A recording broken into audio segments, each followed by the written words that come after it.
bonjour ou bonsoir, tout dépend à quelle heure vous écoutez ce podcast de l'ODJ Média. Notre chroniqueur de l'ODJ, Afid Fassifiri, partage son avis et ses réflexions dans un article qu'il a intitulé « Coupe du monde féminine, fière de vous, bravo à nos lionnes ». Alors écoutons-le dans ce podcast. L'auteur commence son article ainsi. Malgré leur défaite contre l'équipe de France en huitième, l'équipe du Maroc peut être fière de son parcours exceptionnel. Dans la cour des grands fiers de vous, battue par 4-0 par l'équipe de France de Hervé Renard, un score logique et prévisible vu le flagrant écart de niveau entre les deux formations, l'équipe du Maroc n'a absolument pas démérité et sort grandie, et la tête haute d'une Coupe du Monde parfaitement réussie. Pour leur première participation au mondial, les Lionnes de l'Atlas ont réalisé des performances impressionnantes malgré une entrée en lice très laborieuse et complètement ratée, avec une défaite très lourde face à l'Allemagne. L'auteur poursuit son article ainsi. En effet, la bande à Reynald Pedro a réussi à se remotiver et à se remobiliser pour réussir la première victoire d'une équipe arabe en Coupe du Monde et puis, a fait en sorte de nous faire rêver en surclassant la Colombie par 1-0.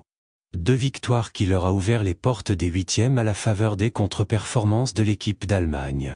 Le moins que l'on puisse dire, c'est que pour une première participation, pour un premier essai ce fut carrément un coup de maître. Une qualification inespérée et un coup de tonnerre retentissant, qui restera certainement dans les annales du football féminin au Maroc.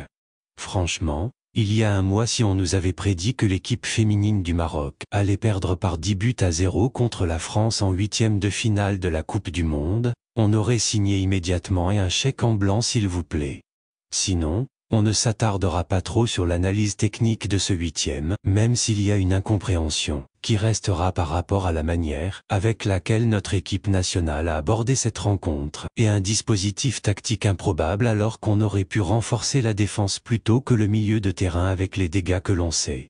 Et puis, une fois pour toutes, il faut arrêter de jauger le comportement des filles avec les mêmes critères que pour les garçons car franchement, sur les physiques et athlétiques il n'y a aucune comparaison à avoir.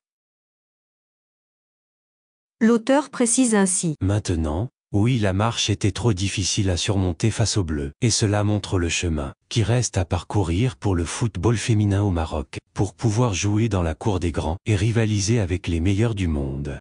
L'enjeu qui paralyse le jeu. Oui, l'équipe de France a livré son meilleur galop d'entraînement depuis le début de cette compétition tellement en face, l'équipe du Maroc n'y arrivait pas.